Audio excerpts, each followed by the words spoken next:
Now that I've gone through my entire first round rankings of rookies in one quarterback leagues and also discussed my top 5 quarterbacks in this class from a super flex perspective, it's now time to dive into the rest of this class to identify players that I'm targeting in the later rounds of your rookie drafts, but also the ones that I'm fading because avoiding the landmines can be just as beneficial as actually hitting on a rookie.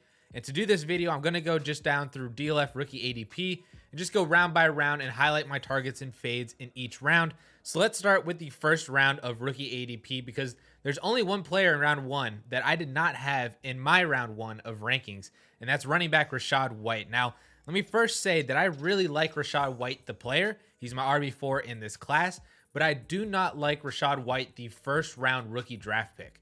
I think he's a solid prospect. He hits on 5 out of 8 markers for running backs, which is actually more on paper than both Kenneth Walker and Isaiah Spiller as my RB2 and 3. He has great size at 6 foot, 214 pounds. He ran a 4.48 and was a receiving monster in his final 2021 season.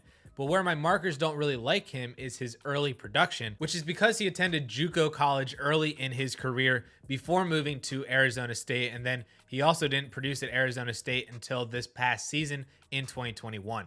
He's also a 4-year player. He's 23 years old, which aren't red flags necessarily. They're just kind of warnings. My ultimate fear with Rachaad White, and the reason that I don't like him as the first round rookie pick, is because I don't see him getting the draft capital that he needs to make him a first round rookie pick. On grindingthemocks.com, he's currently a day 3 pick as the 7th running back off the board. And even if he's a mid to late 3rd rounder on day 2, like I don't want to say the name Trey Sermon, but drafting a running back in round 1 that's not a 1st or 2nd round running back to me is just kind of iffy. So I would much rather take the shot on him in the 2nd round instead of the 1st round. So now let's move into the 2nd round of rookie ADP because this is where it gets fun. And my number 1 fade at current value in the entire rookie draft this year is Christian Watson as an early 2nd or even fringe 1st round player. Like, I don't get it. He's not a top 10 receiver to me in this class. I am way more interested in guys like Wan'Dale Robinson, Justin Ross, even John Mechie, almost like an entire round later than Christian Watson. He's a 4-year player who turns 23 years old in a month. He didn't break out until his age 21 season at a 20% threshold, and then didn't break out until his final season at 30% at North Dakota State, which isn't even in the FBS. So all those arguments about competition level for Sky Moore or other players, that's all even worse for Christian Watson. And he didn't even do that well. Like, I know that they didn't pass a whole lot as a team, but he didn't really do like all that well until his final 2 seasons at age 21 and 22 years old in college. He is almost entirely a bet on athleticism after his sub 4.40 at 6'4" at the combine, but he's also a skinny 6'4" as he's under 210 pounds. I don't even really care if he ends up being a 1st round pick in the NFL draft. Like, I just really don't get it. And it's like drafting a worse version of Antonio Gandy Golden as a fringe 1st round rookie pick. Look at it and say $1 million valuation for a little piece of metal with 2 magnets on it. That's sheer insanity. I'm out. Another player in the 2nd round that I'm also out on at current cost is running back Zamir White out of Georgia, who I'm not even convinced was the best running back on his own team. He only hits on 3 out of my 8 markers for running backs, which were all measurables from his speed and his weight. And he didn't hit on any of the production markers that I'm actually looking for. He never broke 1,000 yards rushing. He only averaged 5.3 yards a carry in his career, which is not that great in college. And for how much we question Kenneth Walker's receiving because of his reception numbers in college, Zamir White only had 17 total receptions in 3 years at Georgia. He also tore his ACL twice before even playing for Georgia, so that's a yikes, even though he was healthy in college all year. But both ACL injuries in both of his knees is not great to see from a prospect. So I don't get Zamir White. I also don't get Kyron Williams either. He's small, he's slow, and all he can really do is catch. Like, I would much rather take the shot on Zamir White's teammate James Cook, or grab my RB5 in this class at the end of the 2nd round in Jerome Ford, because Ford checks way more boxes than almost anybody else in this class. He has great size at 5'10", 210 pounds. He ran a 4.46 40, which at his weight puts him over a 100 speed score. He had great production in 2021, which I know was his 4th season after transferring to Cincinnati from Alabama. And those are similar knocks that I had for Rachaad White, but White is over a round more expensive in ADP. So why not just fade Rachaad White and then draft a similar player in Jerome Ford just much later. That just seems like a smarter thing to do to me. So let's move into the third round here, and we'll also talk about some fourth rounders, because I think from here on out, I'm just going to give you my targets, because at this point in rookie drafts, it's much more get your guy more than actually following ADP, and avoiding the landmines isn't really necessarily as harmful as it is in the first or second round.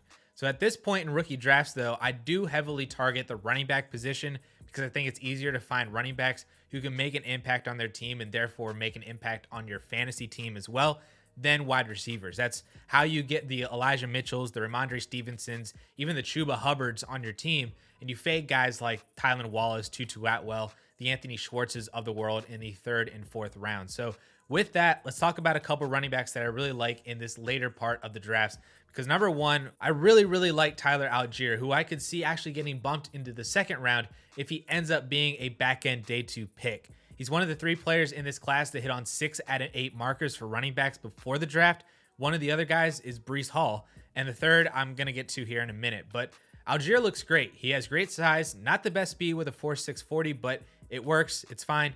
He didn't have the early production that I would love to see in his first 2 years, because he redshirted as a freshman and then actually dabbled at linebacker in year 2, but then went back to being a full-time running back and had a third-year breakout and a fourth-year explosion, which is great to see. Plus, he also caught 28 passes last year, so that at least shows that he has the ability as a pass catcher as well in the NFL. I'm also watching Tyler Beatty and Dameon Pierce for different reasons, as they're kind of different running backs, but Beatty is a better version of Kyren Williams that people want Kyren Williams to be at a much cheaper cost. And Pierce, I have seen people rank as a top 5 running back in this class, actually, as a more prototypical 2-down guy. I'm also interested in Pierre Strong, but all these guys are day 3 picks, and it's really just going to end up being which one of these guys lands in a better situation.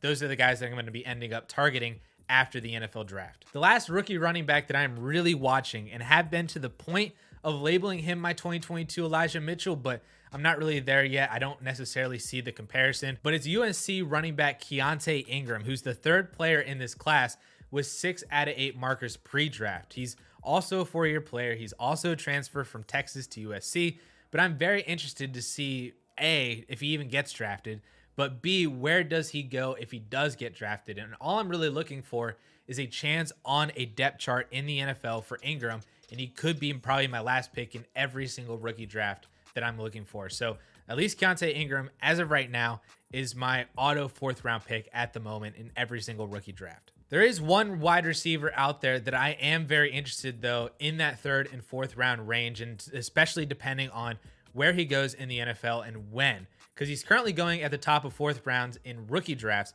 but I expect that to actually climb after the NFL draft based on his combine, his Senior Bowl, and potentially where he lands in the NFL.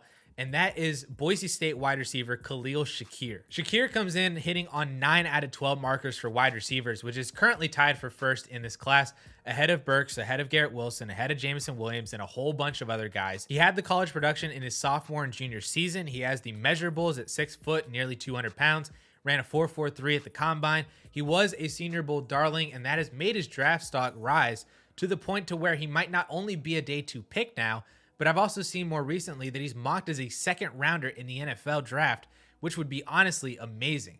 He's also been getting some love on Twitter from JJ Zacharyson and a lot of other guys.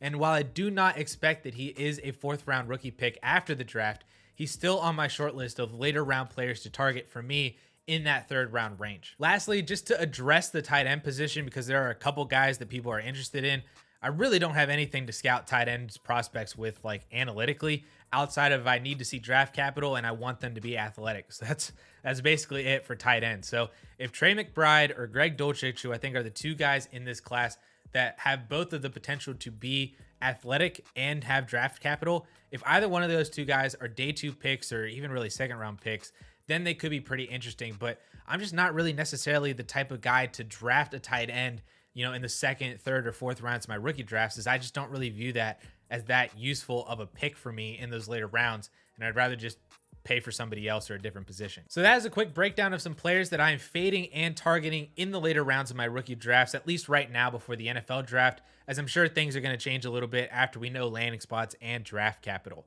But make sure to like this video if you also want Khalil Shakir late in your rookie drafts. Leave a comment down below if you agree or disagree with me on anything that I said, like fading Christian Watson super hard in rookie drafts this year.